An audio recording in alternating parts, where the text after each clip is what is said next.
کتاب الفتن چیپٹر میں موجود ہے کہ نبی علیہ السلام نے فرمایا کہ فتنوں کا ایسا دور دورے گا کہ کئی انسان ایسے بھی ہوں گے وہ قبر کے پاس کھڑے ہو کے کہیں گے کہ کاش اس مردے کی جگہ آج ہم قبر میں ہوتے ہیں تو ہم ان فتنوں سے نہ گزرتے. اور ان فتنوں میں جو ہے وہ انسان صبح کے وقت مومن اٹھے گا، شام کے وقت کافر ہو جائے گا، شام کو مومن ہوگا، صبح کے وقت وہ کافر اٹھے گا. اور ان فتنوں میں جو ہے وہ چلنے والے سے جو یعنی جو رکنے والا ہے وہ بہتر ہوگا، اور اس سے بھی جو بیٹھنے والا ہے وہ بہتر ہوگا، یعنی جو جتنا وائٹ کرے گا. اور بخاری مسلم میں الفاظ ہیں کہ ایمان بچانا ایسے ہوگا جیسا کہ ہتھیلی پہ انگارہ رکھنا. ہتھیلی پہ انگارہ رکھتے ہیں تو ہتھیلی جلتی ہے، اور اگر اس کو یوں کر کے جھٹک دیتے ہیں تو انگارہ نیچے گر کے بجھ جائے گا، یعنی ایمان ختم ہو جائے گا. یعنی ایمان کی حفاظت اتنا مشکل ہے جتنا اس انگارے کو، یعنی جس طرح انگارہ رکھنا ہتھیلی پہ تکلیف دے اس طرح ایمان رکھنا تکلیف دے ہوگا، لیکن ہم نکال بھی نہیں سکتے، ایمان ضرورت ہے. تو ان حدیثوں کی تشریحات مختلف لوگوں نے مختلف کی ہیں. بعض لوگ کہتے ہیں نہیں، صحیح مسلم میں حدیث ہے 246 کہ بندے کے کفر اور شرک اور اسلام کے درمیان فرق نماز ہے. تو وہ تو اس پہ فٹ نہیں ہوتی، اس لیے کہ جو نماز نہیں پڑھ رہا وہ صبح بھی نہیں پڑھ رہا تھا، شام کو بھی نہیں پڑھ رہا. ایسا تو نہیں ہے کہ شام کو بے نمازی سوتا ہے اور صبح اٹھ کے بے نمازی ہو جاتا ہے. شام کو بھی بے نمازی سوتا ہے، صبح اٹھ کے بھی بے نمازی ہوتا ہے، اللہ یہ ہے کہ کہیں نماز شروع کرتے ہیں، اس پہ بھی فٹ نہیں ہوتی. یہ قرب قیامت کے بارے میں ضرور فٹ ہوتی ہے کہ جب ایمان کی حفاظت مشکل ہو جائے گی. دجال آ جائے گا، اس کے ماتھے پہ کافر لکھا ہوگا، لیکن کافر کٹھا نہیں، کاف الف فا را لکھا ہوگا. لوگ اس کی بھی تعویل ہی کر لیں گے، تو مومن ہی ہوں گے جو اس پہ بھی مان لے آئیں گے اور کفر اختیار کر لیں گے. اور کئی مومن ہیں جن کو اللہ تعالیٰ ان کی فتنے سے بچا لے گا. صحیح مسلم میں حدیث ہے کہ جو شخص سورہ الکہف کی پہلی 10 آیات یاد کر لے وہ دجال کے فتنے سے بچ جائے گا.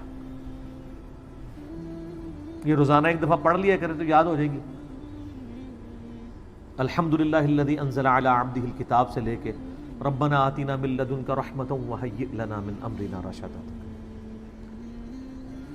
وہ فتنہ بہت بڑا فتنہ ہوگا. صحیح بخاری مسلم میں حدیث ہے کہ حضرت آدم سے لے کے قیامت تک دجال سے بڑا کوئی فتنہ نہیں آیا، اور کوئی نبی ایسا نہیں جو اپنی امت کو دجال کے فتنے سے آگاہ نہ کر کے گیا ہو. میں نے دجال کے اوپر پورا لیکچر دیا ہے، مسئلہ 133، ساری دجال سے ریلیٹڈ احادیث آلموسٹ سوائے چاند ایک کے بخاری مسلم سے میں نے کور کی ہے.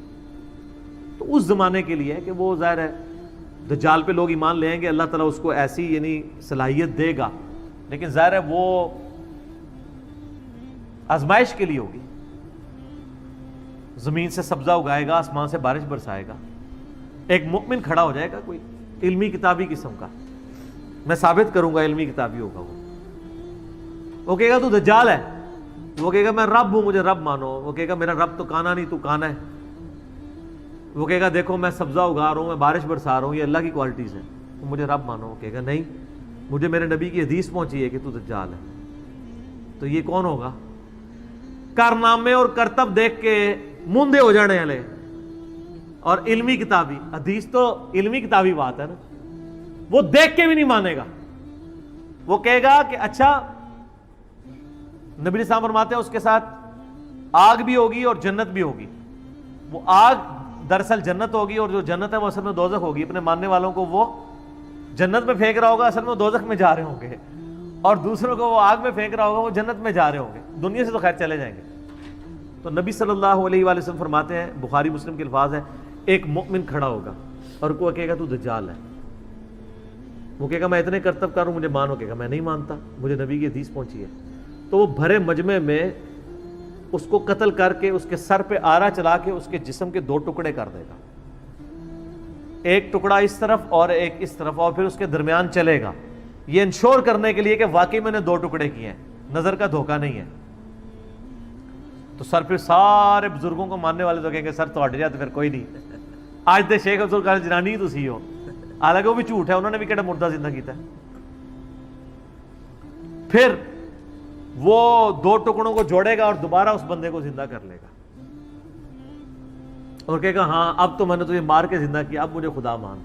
وہ کہے گا نہیں تو دجال ہے، تیری اس بات نے میرے ایمان میں اضافہ کیا ہے، کیونکہ میں نے نبی علیہ السلام سے سنا تھا، میرے تک یہ بات پہنچی تھی، علمی کتابی بات، یہ کتابی بات، بابیں نہیں کتابیں، کہ وہ ایک مومن کو قتل کر کے زندہ کر لے گا.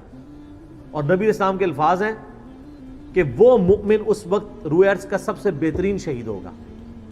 اچھا اس کو زندہ کرے گا، پھر دوبارہ قتل کرنا ہے، پھر وہ قادر نہیں ہوگا، اس کو قتل کرنا چاہے گا لیکن اللہ تعالیٰ اس کو بچا لے گا. تو علمی کتابی ہو گیا نا. تو یہ اس زمانے کی بات ہے کہ لوگ وہ سارے کرتب دیکھ کے ہی مان لیں گے. یا ایک اس کی تعویل میں نے جو سوچی ہے نا وہ یہ ہے، ہمارے اس پرفتن دور میں جس تکلیف سے مسلمان گزر رہے ہیں، خصوصاً اینٹی اسٹیٹ ایکٹیویٹیز اور مسلمانوں کا مسلمانوں کو قتل کرنا لسانیت کی بنیاد پہ، پولیٹکس کی بنیاد پہ، یا مذہبی اختلافات فرقہ وارانہ کی بنیاد پہ، یہ بھی اسی کیٹیگری میں فال کرتا ہے کہ ایک شخص صبح کے وقت اس حال میں اٹھا ہے کہ وہ اپنے مسلمان بھائی کے قتل کو حرام سمجھتا ہے، لیکن کوئی مولوی، کوئی جہادی تنظیم اس کی ایسی برین واشنگ کرتی ہے کہ شام کے وقت وہ کسی مسجد پہ، امام بارگاہ پہ بم پھاڑنے کے لیے تیار ہو جاتا ہے. تو جو شخص کسی مسلمان کو مارنے کے لیے آمادہ ہو جائے اور اس مارنے کو حلال سمجھے بلکہ ثواب سمجھے تو وہ کیا ہے؟ کافر. کیونکہ مسلمان کا قتل ناحق حرام ہے، اور حرام کو حلال سمجھنے والا کیا ہے؟ کافر. تو میں نے یہ تعویل کی ہے کہ صبح کے وقت وہ مومن اٹھے گا، شام کے وقت برین واشنگ ہو کے وہ کافر ہو چکا ہوگا.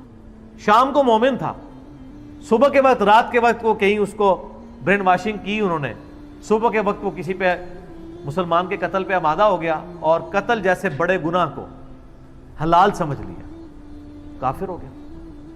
سو نبی داؤد میں حدیث ہے کہ نبی صلی اللہ علیہ وآلہ وسلم نے فرمایا اللہ تعالیٰ یا تو شرک کو معاف نہیں کرے گا، یا کسی مؤمن کو ناحق قتل کیا گیا اس گناہ کو معاف نہیں کرے گا، باقی ہر گناہ معاف کر دے گا.